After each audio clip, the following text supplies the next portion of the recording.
je m'appelle Jérémy Lachal et je suis le directeur général et cofondateur de l'ONG Bibliothèques sans frontières.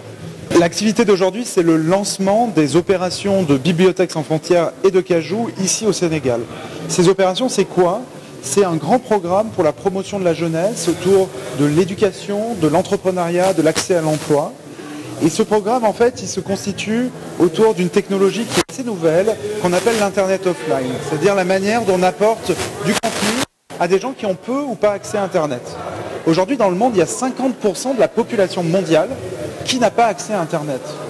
Et le vrai sujet, c'est comment ces gens peuvent avoir accès à du contenu éducatif pour se former, pour s'informer, pour trouver sa voie, son job, imaginer et, j'allais dire, créer aussi, participer au monde de demain.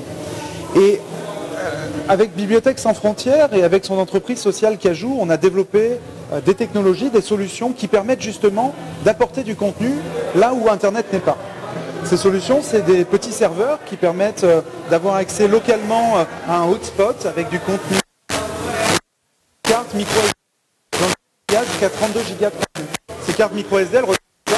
Donc vous voyez, ce sont des petites cartes comme ça qu'on met dans son téléphone et avec une app Cajou, on transforme le téléphone en bibliothèque de contenu ou de MOOC. C'est-à-dire que dedans, vous allez trouver, si elle s'appelle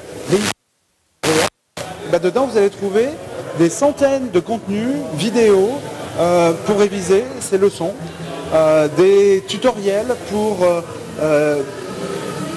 réussir l'examen, passer l'examen, mais aussi un certain nombre d'informations sur quelle filière professionnelle choisir en fonction de ce qu'on aimerait faire, quelle filière universitaire également choisir après le bac. Vous voyez, donc tout ça, ça tient dans cette carte et vous n'avez pas besoin ni de data ni d'internet pour y avoir accès. Alors là, on est dans un programme qu'on appelle pilote, c'est-à-dire qu'on est au tout démarrage, effectivement, d'une opération qui a vocation à s'élargir et à gagner en ambition. Aujourd'hui, il y a 1000 cartes qui ont été créées grâce à la Fondation Société Générale.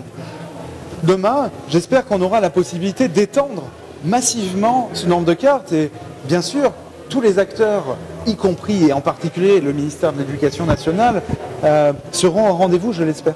Aujourd'hui, c'est le lancement. Courant octobre, pendant tout le mois, vont être distribuées ces premières cartes. Alors, il y a 1000 cartes pour passer son baccalauréat. Il y a 6500 cartes qui ont été créées avec l'Université virtuelle du Sénégal pour tous les étudiants de première année qui vont pouvoir accéder à des MOOC de l'université, mais aussi à tout un tas de ressources pour démarrer à l'université. Ça, ces cartes, elles vont être distribuées courant octobre. Et ensuite, à partir de janvier, on a une nouvelle carte qui va arriver qui s'appelle la carte Trouve ton job, ou en tout cas une carte pour accompagner les jeunes à trouver un emploi et à se lancer dans l'entrepreneuriat. Et pour ça, on réunit tout un tas d'acteurs en coalition pour y intégrer du contenu et amener en fait le meilleur de ce qui se fait aujourd'hui sur ces questions d'emploi, d'entrepreneuriat au Sénégal, directement dans le téléphone portable des jeunes. Ça sera en février. Alors aujourd'hui, en fait, il y a deux types de cartes Cajou qui existent. Il y a les cartes qui sont financées, sponsorisées par des institutions, par des bailleurs de fonds. Aujourd'hui, ce programme, il est gratuit pour les utilisateurs parce qu'on a le soutien de la Société Générale, je l'ai dit, on a le soutien de Google.org, on a le soutien de la Fondation Roddenberry et j'en profite pour les remercier sincèrement de leur appui. Et demain, j'espère qu'on aura encore plus de soutien de tiers comme ça qui permettront de financer ces cartes. Mais on a aussi des cartes qui pourront être distribuées directement au grand public via des canaux de distribution. Pourquoi pas des petites boutiques, pourquoi pas même des kiosques multiservices qui pourront distribuer aussi des cartes que les gens pourront venir acheter. L'idée, c'est de faire un prix qui soit le plus faible possible pour que les gens puissent la payer.